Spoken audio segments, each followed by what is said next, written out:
ทางบ่ตูนก็ได้คุยกับทางแม่แล้วก็กับน้องเพิ่นนำเรื่องไปหาหมอแต่น้องเพิ่นก็เฮ็ดจังใดก็บ่ไปได้พี่น้องเฮ็ดจังไดก็บ่ไปญาติมีแต่ว่าญาติมีแต่ปฏิเสธอย่างเดียวก็คือพี่น้องได้เห็นในคลิปนั่นแหละพี่น้องบ่กล้าไปว่าซั่นและ เรื่องค่าใช้จ่ายซึ่งอันนี้บ่ตูนคิดไว้ในใจอยู่แล้วว่าถ้าว่าน้องเพิ่นไปเฮาก็สิซอยกันน้องอยู่ดอกพี่น้องเนาะถ้าว่าขอแค่ว่าน้องมาคำหนึ่งก็ได้นะเรื่องของเรื่องนะพี่น้องขอแค่ว่าน้องเพิ่นมาคำหนึ่งอยากไปอยู่อ้ายแต่ว่าน้องบ่มีเงินแต่ย่านในการรักษานี่มันแพงเว้าซำนี้ก็ได้แต่ว่าน้องเพิ่นบ่เว้าบ่หยังเลยนะพี่น้องเฮาชวนไปน่ะเพิ่นมีแต่ปฏิเสธอย่างเดียวก็คือบ่ไปย่านมีแต่ว่าแนวนี้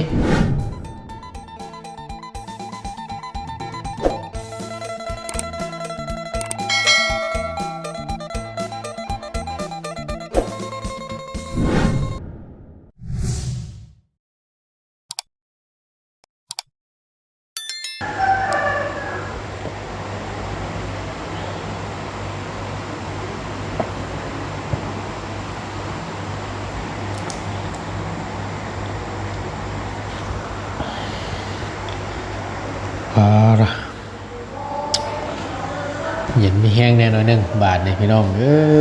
เนาะขันอดโดกันโดกอยู่ไกลกันได้มาพบมาเจอกันกับมานั่งนั่งร่วมกันเด้อสักหน่อยหนึ่งเนาะพี่น้องเนาะพบเจอกันในคลิปนี้กับพี่แหละกับตั้งบ่ตูนกันยังบ่ท่านได้เข้าฮอตเทือนฮอตจานอยู่เนาะกับพอดีทางบาวดีมาส่งเมื่อกี้นี่แหละกำลังสี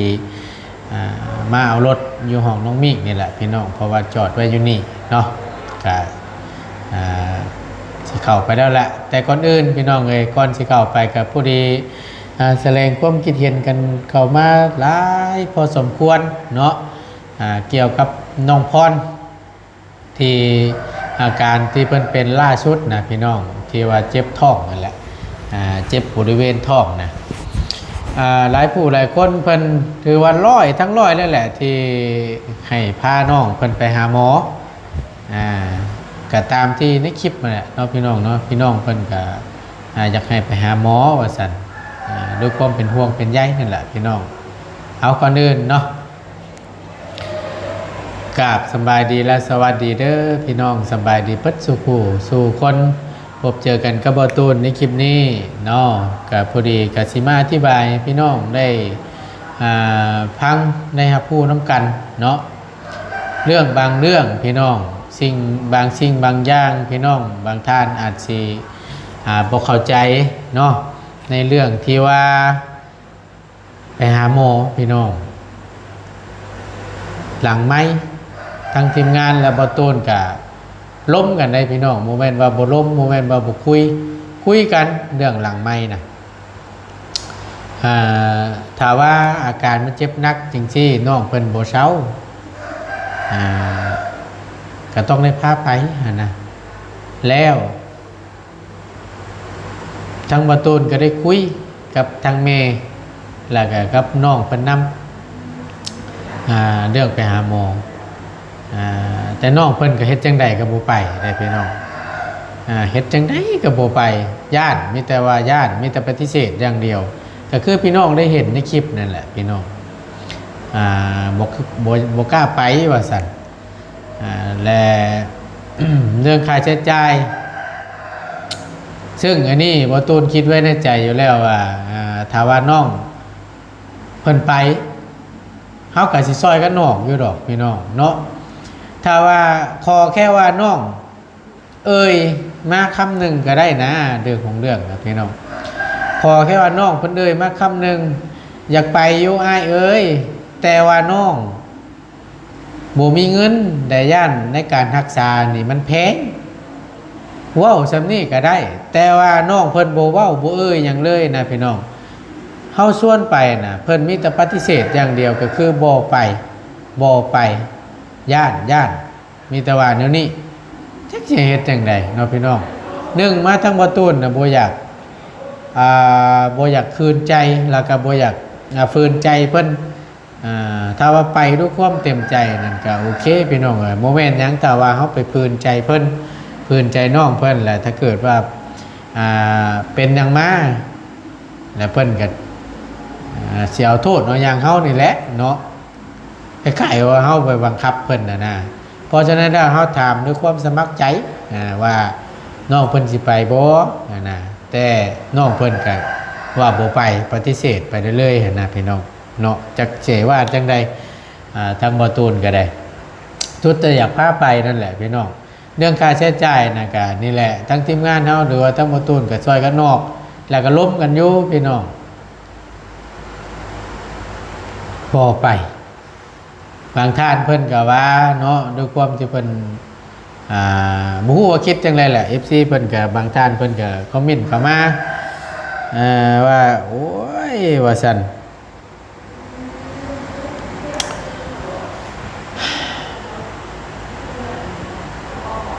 รำคาญยูทูบเบอร์เลยว่าซั่น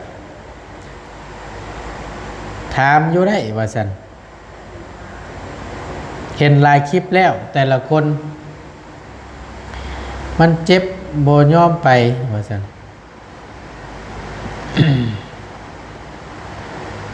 แล้วก็คอมเมนต์ตัวนี้มีอีกนี่พี่น้องนี่แหละ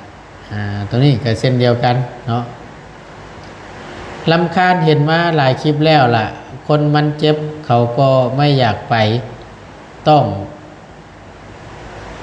เอาน้องสาวกับแม่ตู้ไปนั่นแหละไปด้วยถึงจะไปเพราะว่าเฮาถามแต่ละเทื่อเฮาก็บ่ได้หมายความว่าสิบ่ให้ญาติพี่น้องไปโลดพี่น้องไว้ผู้ปกครองเป็นแม่เป็นน้องไปแห่งดีขอให้แต่ว่าเพิ่นอยากไปนะพี่น้องเรื่องของเรื่องนะบ่ตูนบ่ได้ซีเรียสแล้วก็บ่ได้อคติกับเรื่องนี้หรอกแน่นอนแหละผู้ปกครองญาติพี่น้องนี่ถ้าว่าไปหาหืดนาโมต้องมีคนใดคนหนึ่งไปนำแหละเป็นอย่างมากแหละมันจังสิได้เห็นแล้วก็ได้เป็นพยานได้เบิ่งน้ำกันนะแต่ว่าตัวเฮาภาพเองนี่มันก็บ่คักบ่แน่ปานใดพี่น้องเอ้ยเพราะว่ามันก็บ่งามนั่นแหละเอาง่ายๆซะเนาะแล้วก็มันคือจังซี่พี่น้องตั้งบ่ตน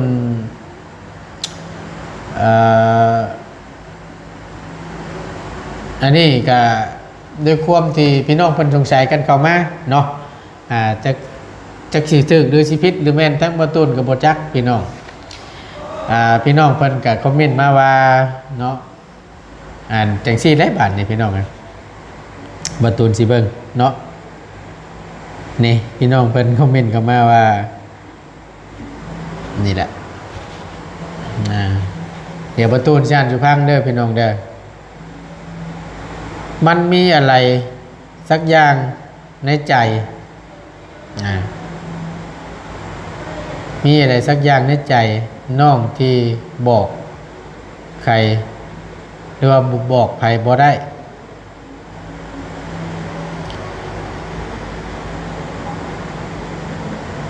บ่ว่าไผก็ตามแต่ที่ชวนไปหาหมอน้องเพิ่นน่ะปฏิเสธทุกขั้นปฏิเสธทุกขั้นมันแปลกๆพี่น้องเพิ่นคอมเมนต์เข้ามานะพี่น้องสิประมาณนี้อันนี้คอมเมนต์นึงอันนี้มาคอมเมนต์ตัวนี้บาดนี้พี่น้องเลยตัวนี้อันนี้บูฮู้คือกันว่าเพิ่นเป็นคือกันบ่หรือว่าจังใดตัวนี้นั่นตามสังเกตอาการน้องพรนะที่เป็นอยู่ณตอนนี้อาการหน้าตาซีดๆแบบบ่มีชีวิตชีวาอย่างประมาณนี้นะพี่น้องพรนี่คือคนถือผ้าว่าซั่นมีน้องแต่น้องบ่กล้าเว้าความจริงว่าซั่นคนถือผ้าจะเป็นแบบนี้อันนี้ตามที่ อ่าเพิ่นคิดอันนี้นะพี่น้องกะเฮาก็บ่ได้ว่าใส่ให้ไปสีน้องเพิ่นหรอกเนาะเพราะว่าเฮาก็บ่จักอันนี้เรื่องส่วนตัวว่าซั่นซะพี่น้องหรือน้องเป็นนั่นเป็นอาการที่เจ็บท้องเจ็บใส่อาจสิมุมีเหือมีแห้งหรือว่าสีสันเนาะอาจสิชุดโชม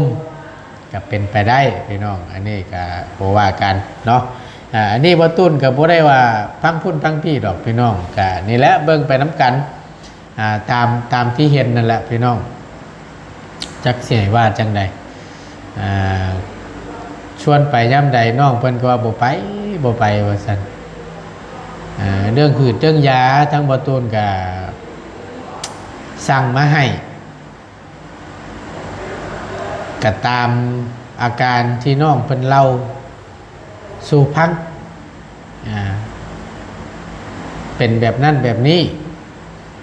หลังไม้นะพี่น้องบ่ตูนถามย้ำแล้วย้ำอีกหลังไม้นะว่าน้องเจ็บแบบใดอันนี้บ่ตูนว่าขอโทษนำเนาะกะถามน้องเพิ่นแหละกะถามน้องเพิ่นกะอันนี้น้องเพิ่นก็เว้าสู่บ่ตูนพังบ่ตูนก็บอกอยู่ว่าบ่แม่นอ้ายดวงเกินเด้ออ้ายก็อยากรู้ว่าเป็นแบบใดอาการเดี๋ยวสิได้สั่งยามาให้ถึกทั้งบ่ตูนก็อธิบายน้องเพิ่นฟังอยู่พี่น้องแต่น้องเพิ่นก็เล่ามาให้ฟังว่าก่อนสิฮอดรอบเดือนสิมาแต่ละเดือนภายในมือ2มื้อสิเจ็บแห้งว่าซั่นพอหลังจากเป็นแล้วมือ2มื้อก็เจ็บอยู่แล้วก็สิบ่แห้งปานใดว่าซั่นน้องเพิ่นอธิบายบ่ตูนฟังประมาณนี้หลังจากเป็นประจำเดือนแล้วแล้วก็อาการเจ็บนั่นเจ็บแต่บ่แห้งซ้ำที่มือเป็นแล้วก็กับก่อนสิฮอดมือเป็นน้องเพิ่นว่าแนวนี้พี่น้องทางบ่ตูนก็ได้ถามว่าเป็นอย่างเดียวบ่ตกข่าวน้ำมีบ่ทางบ่ตูนถามอย่างเช่นแหละน้องเพิ่นก็ว่าเป็นว่าซั่นนี่แหละทางบ่ตูนก็เลยเอาคำนี้คำที่น้องเพิ่นเว้าสู่บ่ตูนพังตามที่อาการน้องเพิ่นเป็นนะทางบ่ตูนก็เลยไปบอกทางห้านขายยาเพิ่นแล้วให้เพิ่นจัดยามาให้เพิ่นก็อธิบายพังนี่แหละว่ามันปัวภายในมดลูกว่าซั่นแล้วก็รีตกข่าวน้ำเพิ่นก็อธิบายพังนั่นแหละพี่น้องก็ทางบ่ตูนก็ได้ซื้อมาให้บางคนเพิ่นก็ว่าเป็นน้ำกินยาประจักว่าซั่นยันกินยาบ่ถึกว่าซั่นบ่ตูนเอ้ยว่าซั่นยาที่บ่ตูนซื้อมาให้นะว่าซั่นนี่แหละพี่น้องมันก็สิมาประมาณนี้เนาะแต่ว่าตามที่ทางแม่เราเว้าเยี่ยมน้องเพิ่นล่าสุดนั่นนะข้าวน่ะน้องเพิ่นบ่ค่อยกินส่วนหลายสิกินขนมที่ทางบ่ตูนและทีมงานเอาเข้าไปให้นะพี่น้องเอาเข้าไปให้เอาเข้าไปต้อนนั่นแหละของฝากของต้อนนั่นแหละส่วนหลายสิกินไปประเภทนั่นแหละก็ยะว่าซั่นแล้วก็บ่ค่อยกินเขาจังซี่นะพี่น้องทางบ่ตูนก็ได้คิดว่าถ้าว่ากินข้าวบ่ตรงเวลากินข้าวบ่ตรงเวลานี่แน่นอนล่ะพี่น้องหนึ่งมาน้องเพิ่นก็บ่แข็งแรงอยู่แล้วเกี่ยวกับภายในมดลูกอยู่แล้วนะเกี่ยวกับภายในท้องว่าซั่นซะถ้าว่าเฮากินข้าวบ่ตรงเวลาแหละแม่นเด้แหละลักๆนึงกระเพาะฮอดยามมุงเพิ่นหิวเพิ่นอยากจะผัดบ่ได้กินบาดนี้นั่นน่ะพี่น้องหลายเทื่อหลายข้าวน่ะตัวนี้แหละลักๆเลยนะฮะอันเป็นกระเพาะนี่นะชองม่านนี่ยันลำไส้ลำไส้บางเทื่อกินเผ็ดนิดๆหน่อยๆนี่ก็เจ็บได้พี่น้องเนาะลำไส้บางลำไส้อักเสบนี่เจ็บเนี่ยแม่เพิ่นว่าหลังจากที่ไปเฮือนไปตู้แล้วไปกินข้าวหน่อยนึงว่าซั่นแล้วรู้สึกว่ามันไข้ขึ้นมาว่าซั่น แล้วก็บวกกับกินยาที่บ่ตูนบอกว่าถ้าว่าอาการเจ็บแห้งแล้วจังค่อยกินยาแพงนั่นนะมิดนึงนอกเพิ่นว่ามันไข้แน่ว่าซั่นคำว่าเพิ่นว่าเป็นแนวนั้นแสดงว่าน้องเพิ่นนี่เจ็บท้องเป็นโรคกระเพาะที่บ่ได้กินเขาบ่ตูนว่ามีส่วนด้วยแหละตัวนี้หลักๆเลยเนาะแล้วพี่น้องเพิ่นก็ว่าถ้าว่าเกี่ยวกับกระเพาะนี่แม่นพี่น้องของรองของมักของรองนี่กินบ่ได้คือว่านั่นแหละตัวนี้นะขนมจีนก็กินบ่ได้ว่าซั่นหรือว่าทั้งกระปุ้นนั่นนะพี่น้องกับน้องเพิ่นก็บวกกินกับอาหารทะเลน้ำเนที่ลุงเพิ่มซื้อไปสู่กินเนาะอันนี้ก็บ่ได้ว่าบ่ได้โทษไปหรอกนี่ก็ด้วยความที่ลุงเพิ่มแล้วก็อยากซื้อมาสู่น้องเพิ่นกินว่าซั่นซะ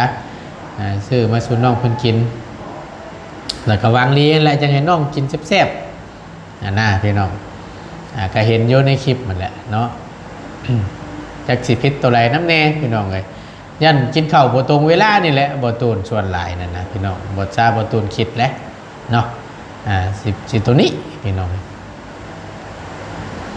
เอาเดี๋ยวจังเบิ่งน้ำกันอีกเทื่อนึงเพราะว่าก่อนสิออกมาเนี่ยก็ทั้งบ่ตูนบ่ดีบ่ยาวถามย้ำแล้วย้ำอีกจังได๋น้องเพิ่นก็บ่ไปหาหมอนั่นนะถามอะไรพี่น้องถามปิดกล้องถาม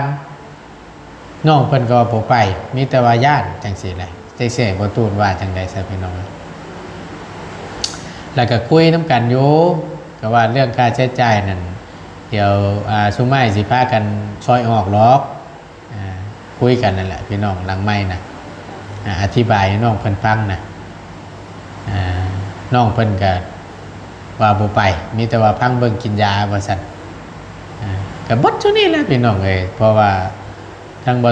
ตูนและทีมงานก็สุดแต่ช่วยซ้ำนี่แหละแต่น้องเพิ่นบ่ไปแล้วก็บ่จักความสิเว้าแล้วเฮาก็ได้อย่าให้เข้าใจนำกันเด้อพี่น้องเด้อบางท่านเพิ่นก็คอมเมนต์เข้ามาในทางที่มันบ่แม่นน่ะนะพี่น้องอยากให้เข้าใจน้ำกันนะเนาะเพราะว่าเฮากับบ่แม่นว่าสิปะสิเถียมได้ถ้าว่าน้องเพิ่นเจ็บท้องข้างโอ้อยู่เฮาบ่เว้าเรื่องหืดเรื่องหมอหรือบ่ชวนน้องเพิ่นไปหาหมอเลยนี่อันนั้นน่ะแม่นพี่น้องเอ้ยคอมเมนต์เข้ามาอันนั้นสามารถติชมได้ตัวนั้นน่ะถูกบ่ตูนบ่เถียงอันนี้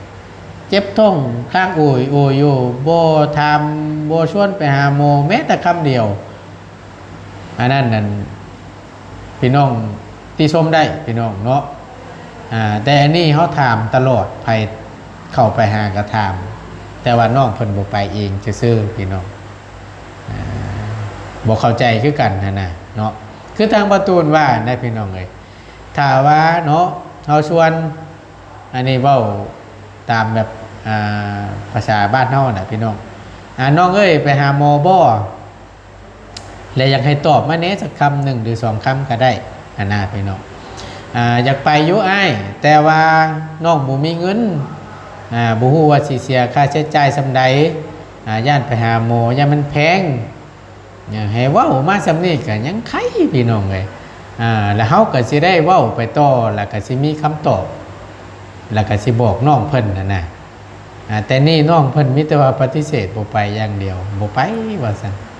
มีแต่ว่ากินยาเมื่อก่อนมีแต่ว่าย่านกับย่านจังสี่ขนาดพี่น้องมันรถจักชีว่าจังไดขมั่งคือกันและบ่ตูนกันเบิดคำสิว่าคือกันและกับน้องเพิ่นบ่ไปนั่นน่ะเนาะเอาก็สิประมาณนี้แหละพี่น้องเอ้ยก่อนสิเข้าบ้านเข้าช่องเนาะผู้ใดทั้งบ่ตูนก็ว่าสิมีของไปเซอร์ไพรส์เพิ่นอยู่มื้อนี้ก็ได้เห็นอาการน้องเพิ่นบ่ดีรถบ่ตูนก็เลยสงัดไว้ก่อนก็ได้เอาไว้ก่อนนะบ่ท่านได้ให้น้องเพิ่นซับมีแต่ว่าพุ่นแหละบื้นเนาะหรือว่าได้ไปแจ้งหูแจ้งตาแล้วก็จะค่อยเอาไปให้น้องเพิ่นให้มีชีวิตชีวามีกระจิตกระใจก่อนพี่น้องเอาให้เนี่ยเจ็บท้องโอ้ยนี่ก็บ่ปานไรแล้วทางบ่ตูนก็ได้เนาะก็ยังไงน้องเพิ่นดีเศร้าก่อนนั่นแหละพี่น้อง เอาจังใดกาฝากพี่พังน้องเบิ่งไปน้ำกันเนาะพี่น้องเนาะว่าเป็นจังใดแน่เดี๋ยวรอติดตามรอเบิ่งน้ำกันเขาก็จะอัปเดตอาการน้องเพิ่นในเบิ่งน้ำกันเนาะกะนี่แหละเรื่องเงินเรื่องซ่านกะเบิ่งน้ำกันนี่แหละต่อไปพี่น้องส่วนสมทบนู่นนี่นั่นก็ได้แต่ว่าทั้งบ่ต้นกะยังบ่มีหรอกพี่น้องในส่วนที่จะสร้างบ้านสร้างเรือนให้กับน้องเพิ่นในใจก็อยากให้น้องเพิ่นนั่นแหละได้เฮือนได้ซ่านคือหมู่นะพี่น้องอันนี้ก็สุดและทั้งบ่ต้นก็อะไรเนาะแต่ว่านี่ก็ขึ้นอยู่กับบุญวาสนาน้องเพิ่นนั่นแหละว่าสิซ้ำไรเนาะแต่ว่าณตอนนี้มีไม้มาแล้วพี่น้องไม้48 50โตที่ทางงบทางบอดี้สั่งมาให้พี่น้องเนาะแล้วก็เหลืออยู่เท่าไหร่บุเหลือ2 ล้านนิดหน่อยนี่แหละบวกกับของเบาเงาเบาเงาก็เข้าไปแจ้งข่าวดีน้ำแน่เนาะ2 ล้านกับพอดีรวมอยู่ณตอนนี้งบที่จะสั่งเพื่อนน้องพรทางบอดีกับเบาเงาเนาะคนละ2 ล้านเหลือจากสั่งซื้อไม้เหลืออยู่4 ล้านในหน่อยประมาณนี้พี่น้องเลยถือว่าแจ้งให้พูดกันเนาะเอาขอบคุณในไลน์ถ้าว่าผิดพลาดประการใดเด้อว่าบ่เข้าหูเข้าใจเนาะกับทางผู้ใหญ่หรือว่าทาง FC หลายๆท่านทั้งประตูนกับกราบขอโทษขออภัยน้ำหลายๆเด้อพี่น้องเด้อเนาะก็ยังเข้าใจน้ำกันพี่น้องบางครั้งบางคราวก็ได้เฮาก็สิไปบังคับเพิ่นเฮากับบ่ได้เนาะบ่กล้าเฮาก็ได้พี่น้องเพราะฉะนั้นแล้วอยู่ในตัวเพิ่นเองด้วยความสมัครใจถ้าเพิ่นเต็มใจไปก็เฮาก็เต็มใจพาไปนะพี่น้องก็ฮู้อยู่แล้วเนาะเอาก็สิประมาณนี้แหละพี่น้องเอ้ยเรื่องราวก็บ่มีหยังหลายเนาะก็ต้องขอบคุณขอบใจพ่อแม่พี่น้องที่เข้ามาเป็นกำลังแห่งใจและติดตามมาชมคลิปโดยบ่ข้ามโฆษณาเด้อพี่น้องเด้อขอบคุณหลายๆสำหรับคลิปนี้บ่ตูนลำลาแล้วก็จบคลิปลงไว้เพียงสำนี้ก่อนเนาะอยู่ดีมีแฮงวัดสุขุสุคนลำรวยๆเด้อพี่น้องเด้อสบายดีเด้อพี่น้องไปแล้วบานนี้เมื่ออาบน้ำอาบในกินข้าวกินน้ำเดี๋ยวจังค่อยว่ากันใหม่น้องพี่น้องเนาะ